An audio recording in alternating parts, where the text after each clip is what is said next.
Okay mga kapatid, silip po tayo rito, no? Update ho tayo. I-play na ho natin. Let's recognize the Honorable Sendanya first and then the Honorable Delima. Yes, Madam Chair, we confirm that the letters that you are in receipt of came from our offices and that these were duly signed by the complainants from the second impeachment complaint. Tabingi talaga mga kapatid.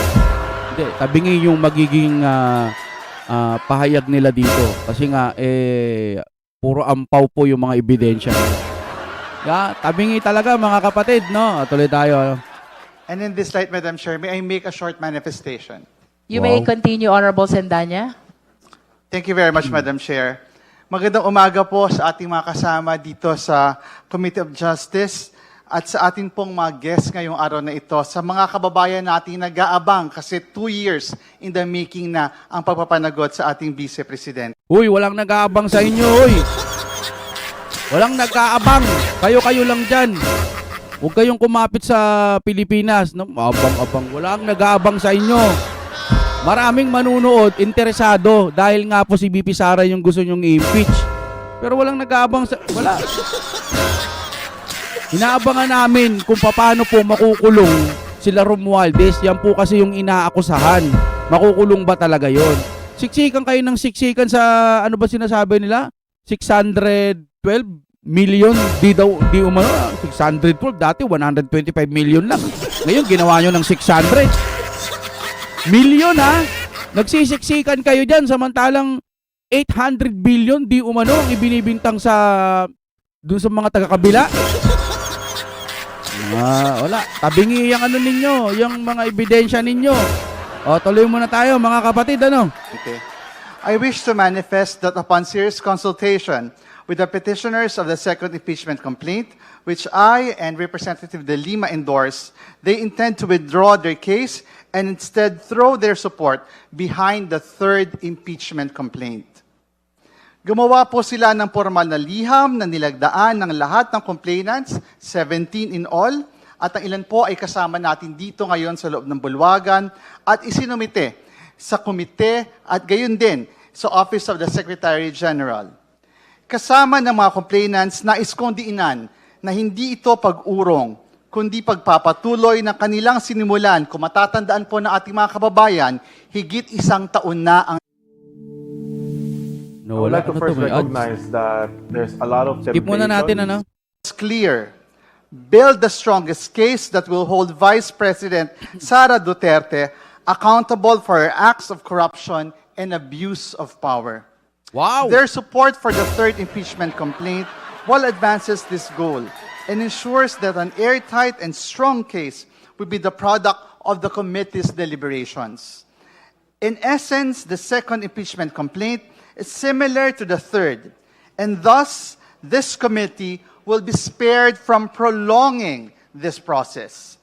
Every minute and every hour we prolong this impeachment gives the Vice President another opportunity to look for loopholes to evade accountability again and again.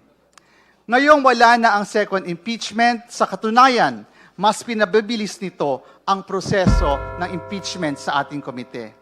Ngayon pa lang, may ibang kaalyado na ang Vice President na natutuwa at nagdiriwang dahil nag-withdraw ang second impeachment complaint.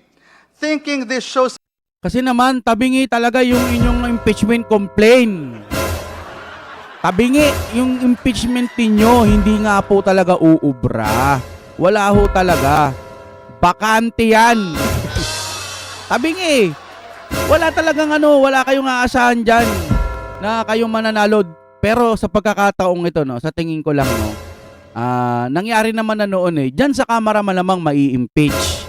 Sige, magpapalakpakan na naman yung mga yan. Tapos sa susunod, wala tayong magagawa dahil ang nakaupo na naman doon, alam natin, sino ba to?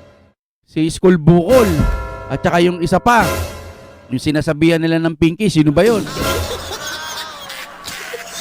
Ang Pilipinas ngayon, hanggat kaya nilang mag-magic, yung mga nakaupo yung mga nakaupong kurap. Hanggat nandiyan yung mga yan, gagawa sila ng mga magic para lang yung mga gusto nila talagang makuha nila sa pamamagitan po ng kapangyarihan nila. Pero yun mo yung ombudsman naging ombudsman. Kahit marami daw hinaharap na kaso, may mga pending. Eh, si PBBM, yung katatanim lang, inani agad. At marami pang iba ng mga ganong salitaan. Ngayon nga, nagre-report yun eh. Marami silang mga magic na yun. Kawawa naman yung mga kababayan ho natin kasi ito ang inuuna nila. Siguro pag na-impeach nila si BP Sara, lagi nating sinasabi, baka mawawala na yung baha sa lugar nila.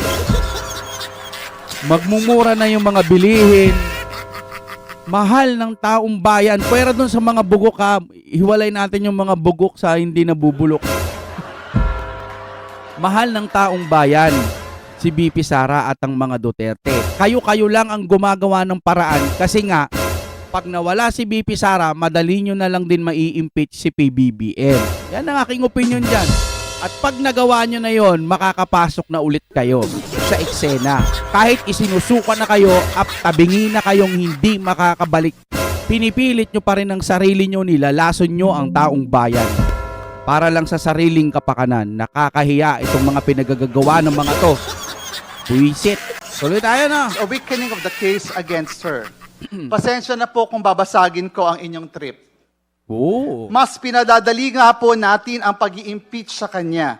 With one less complaint, we are now expediting Vice President Sara Duterte's long-delayed day of accountability. Madam Parang- Chair, dear colleagues, Parang may lumabas sa bibig niya, no? Pero hayaan na natin. Tuloy na natin to mga kapatid. Alam nyo ako, in-expect ko na ma-impeach dyan.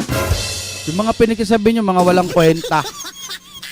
Solidong walang kwenta. sa isang taon na mula noong inendorso ko ang unang impeachment complaint noong December 2, 2024, our complainants have patiently waited and have shown their unwavering commitment to the truth, justice, and accountability. Wow!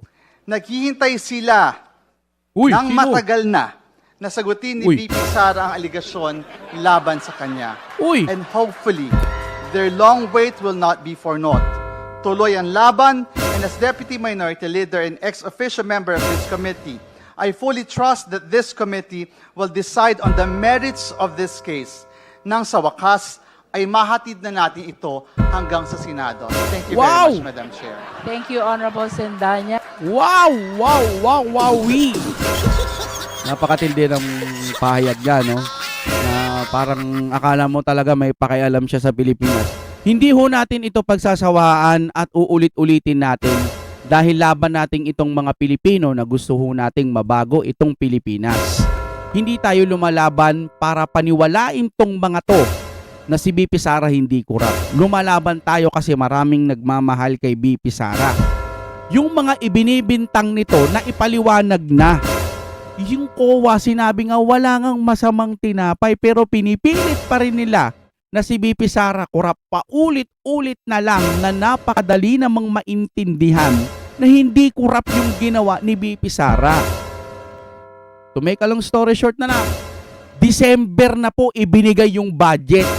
Tapos sasabihin nila paano naubos agad yung budget ni BP Sara sa isang taon. Gago ba kayo? December nyo na ibinigay.